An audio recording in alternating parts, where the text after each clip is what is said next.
Hello les amis, je vous retrouve pour une nouvelle vidéo sur le football anglais et la Première Ligue et je vais vous présenter le match Manchester City contre West Ham. C'est un match qui a lieu ce dimanche 19 mai 2024 à 17 h pour le compte de la 38e et dernière journée du championnat d'Angleterre Première Ligue saison 2023-2024.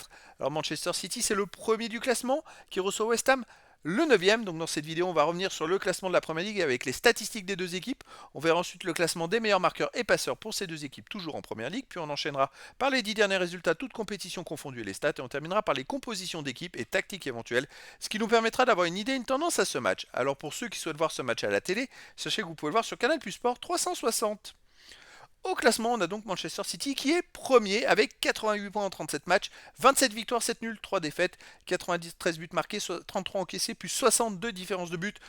Manchester City a 2 points d'avance sur le deuxième Arsenal, donc ils n'ont pas d'autre choix que de gagner s'ils veulent être champions. Un match nul ferait que si Arsenal gagne de son côté, les deux équipes seraient à égalité, c'est Arsenal qui serait champion en cas de défaite. Il faudrait espérer qu'Arsenal ne gagne pas. Donc en fait, peu importe ce qui va se passer côté Arsenal, si Arsenal gagne, Manchester City doit absolument gagner s'ils veulent être champion.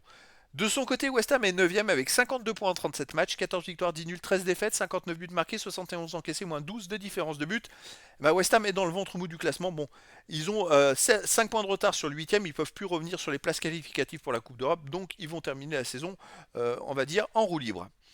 Au niveau des meilleurs marqueurs, pour Manchester City, on a Haaland, meilleur marqueur de Première Ligue avec 27 buts. Ensuite, il y a Phil Foden, 17. Ensuite, pour West Ham, il y a Bowen avec 16. On a Alvarez de City avec 11. Kudus de West Ham avec 7. Pour City, on a Rodrigue avec 7. Pour West Ham, Soucek et Ward-Prowse avec 7. Ensuite, on a pour West Ham, Antonio avec 6. Pour City, Bernardo Silva est à 6, puis après il y a des joueurs à 4, 3, 2, un but pour les deux équipes. Pour les meilleurs passeurs, pour City on a De Bruyne avec 10, il a manqué quand même une grande partie de la saison. Il fait 10 passes décisives en 17 matchs joués, c'est exceptionnel. Il aura joué toute la saison, il en aurait plus de 20, c'est hallucinant. Ensuite il y a Alvarez et Rodri avec 9, Phil Foden 8, Doku et Bernardo Silva à 7. Pour West Ham on a Koufal et Ward-Prowse avec 7, ensuite Kudus et Paqueta à 6. Et après on a des joueurs à 5, 4, 3, 2 et une passe pour les deux équipes. Les 10 derniers résultats, toutes compétitions confondues, Manchester City, c'est 8 victoires de nul, aucune défaite, 31 buts marqués, 8 buts encaissés, plus 23 de différence de but. Il reste même Manchester City sur 6 victoires d'affilée. Et comme vous pouvez le voir, ces 6 victoires où ils ont pris qu'un seul but. C'est un truc de fou. Ils ont gagné 5 matchs sans prendre de but sur les 6 derniers matchs. Ils marchent très fort. Ces jeux, ils restent sur une victoire contre Wolverhampton 5-1. Sinon, ils ont battu Chelsea 1-0. Ils ont fait un partout contre le Real Madrid. Ils ont gagné 5-1 contre Luton Town. Donc c'est une équipe qui est vraiment très très forte en attaque, mais aussi en défense. West Ham de son côté sur les 10 derniers matchs, c'est 2 victoires, 3 nuls, 5 défaites, 14 buts marqués, 24 encaissés, moins 10 de différence de but. West Ham, écoutez, ils viennent de gagner à domicile contre Luton Town 3-1 après avoir été quand même 6 matchs de suite sans gagner avec 2 nuls et 4 défaites. Et justement à l'extérieur, il reste sur une grosse défaite à Chelsea 0-5, une grosse défaite à Crystal Palace 5-2.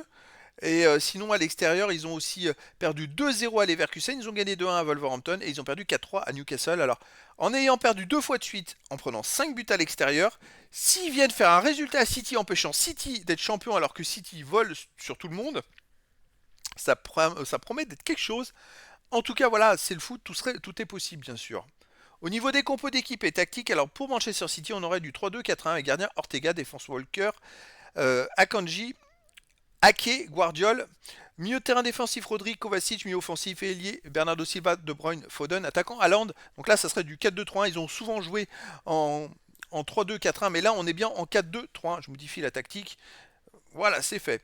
Côté West Ham, alors on aurait du 4-2-3-1 également et gardien Areola, défense Emerson, Ogbonna, Zuma, Koufal, milieu de terrain défensif Alvarez, Soucek, milieu offensif et ailier, Paqueta, Ward-Prowse et Kudus et attaquant Bowen. Donc voilà les amis, le décor est planté entre ces deux équipes. On a d'un côté West Ham qui n'a plus rien à jouer et de l'autre côté City qui n'a pas d'autre choix que de gagner. Alors après si Arsenal ne gagne pas ou fait match nul, c'est City qui est champion, peu importe le résultat. Mais si Arsenal gagne, City n'a d'autre choix que gagner un match nul, il ne serait pas champion.